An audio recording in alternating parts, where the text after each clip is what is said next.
Hello everyone. आज के session में हम एक काफ़ी इंटरेस्टिंग और बिगिनर फ्रेंडली प्रोजेक्ट कवर करेंगे जो कि है गेस द नंबर गेम। मेरा गोल ये है कि इस वीडियो के एंड तक ना ही आप सिर्फ एक फंक्शनल गेम डेवलप कर सकें, बल्कि ये भी समझें कि कोडिंग में लॉजिकल थिंकिंग कैसे अप्लाई की जाती है। मैं आपको स्टेप बाय स्टेप गाइड करूंगा ताकि आप अपने पेस पर इस कॉन्सेप्ट को कंफर्टेबली ग्रास्प कर सकें। तो चलिए बिना किसी देरी के इस प्रोजेक्ट को शुरू करते हैं। ये इस सीरीज का तीसरा प्रोजेक्ट है और हमेशा की तरह यहाँ पर मैं हेडिंग लिख करके शुरू करूंगा। Print Welcome to guess the number. I am thinking of a number between 1 and 100. Try to guess it in as few attempts as possible. Great. अब जैसा मैं आपको पिछले वीडियो में बताया था कि इस बार भी आपको रैंडम मॉड्यूल का ज़रूरत होगा। एज अ हिंट वो कुछ डैश इंट करके है। पिछले वीडियो में मैं आपको एक वेबसाइट का लिंक दिया था, वहाँ पर बहुत सारे मेथड्स दिए हुए हैं जो इस रैंडम मॉड्यूल्स के अंदर आते हैं। उनमें से जिस स्पेसिफिक मेथड पर हमें फोकस करना है वो है रैंड इंट। एंड आप अगर इसका डिस्क्रिप्शन देखिए तो ये है returns a random number between the given range. That means अगर आप रैंड इंट के अंदर एक रेंज देते हैं देन वो उस रेंज में से कोई एक नंबर रैंडमली पिक करता है। सिंस अब आप समझ गए हैं कि आप यहाँ रैंड इंट का यूज करिएगा, चलिए देखते हैं कि इसे इम्प्लीमेंट कैसे करते हैं। यहाँ पर सबसे पहले मैं इंपोर्ट करूंगा रैंडम को, सो मैं इंपोर्ट रैंडम लिखूंगा एंड यहाँ नीचे करके मैं प्रिंट स्टेटमेंट लिखूंगा जिसके अंदर मैं रैंडम डॉट रैंड इंट के अंदर एक स्टार्टिंग वैल्यू दूंगा और एक एंड वैल्यू दूंगा। अब जब मैं इसे एग्जीक्यूट करूंगा तो आप देख सकते हैं कि ये रैंडमली कोई नंबर को चूज कर रहा है, जैसे 26, 10, 86, 49, 51 एटसेट्रा। दैट मीन्स हम सक्सेसफुली एक नंबर को चूज कर पा रहे हैं जो कि 1 से 100 के बीच में है। नाउ यहाँ पे मैं क्या करूंगा, मैं यहाँ पर इसे कट करके एक वेरिएबल बनाऊंगा जिसका नाम मैं रखूंगा नंबर और इसके अंदर मैं इसे पेस्ट कर दूंगा। अब इस स्पेसिफिक सेशन के लिए ये जो भी रैंडम नंबर चूज हुआ है वो अब नंबर वेरिएबल के अंदर स्टोर हो चुका है। अब यहाँ पर मैं एक वाइल लूप चलाऊंगा सो दैट मैं नंबर को लगातार गेस कर सकूं।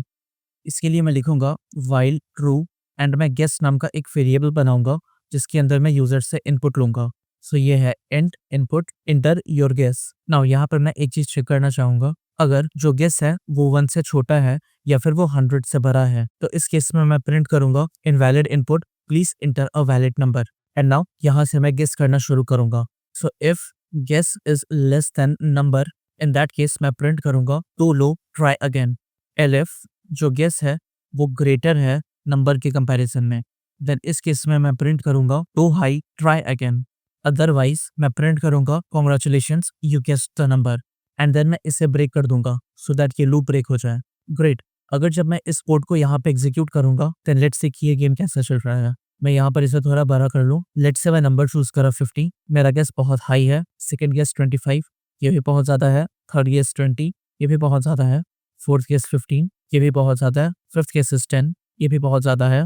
ओके, सो 5 ये बहुत कम है। 10 ये बहुत ज़्यादा है।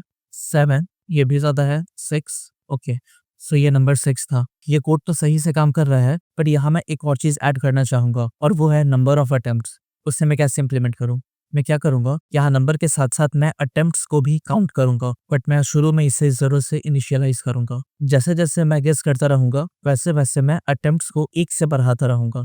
एंड फाइनली जब मैं यहाँ पर इसे प्रिंट करूंगा सही गेस करने के बाद, तो यहाँ पर मैं लिखूंगा you guessed the number in and then bracket के अंदर मैं लिखूंगा अटेम्प्ट्स एंड यहाँ भी बाहर निकल करके अटेम्प्ट्स। अब मैं इस गेम को दोबारा से एग्जीक्यूट करूंगा। नाउ लेट्स सी कि ये नंबर क्या है। पहला चॉइस है मेरा 60, too low. 80, too high. 70, too low. 75, too high. 72।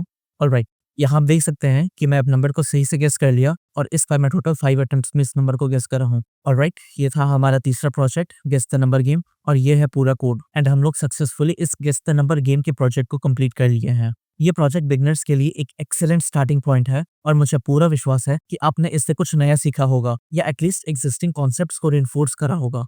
और अगर आपको लग रहा है कि अभी तक ये कोर्स आपके लिए हेल्पफुल है देन प्लीज इस चैनल को सब्सक्राइब करें। आपका सब्सक्रिप्शन मेरे लिए बहुत बड़ा मोटिवेशन है। अभी तक जितने भी वीडियोस मैं बनाया हूँ वो सारे इस प्लेलिस्ट में अरेंज किए हुए हैं, आप इस प्लेलिस्ट को भी बुकमार्क कर लें। इसके साथ मैं आपको एक और फाइनल प्रोजेक्ट दूंगा जिसमें आप कैलकुलेटर बनाना सीखेंगे एंड इस पूरे सीरीज में अभी तक का ये सबसे बेहतरीन कैलकुलेटर होगा क्योंकि ये मेन्यू ड्रिवन होगा और आप जब तक चाहें तब तक इसमें कैलकुलेशंस कर सकते हैं, अनलाइक ओल्ड कैलकुलेटर्स जो सिर्फ एक कैलकुलेशन करने के बाद ही रिटायर हो जाता था।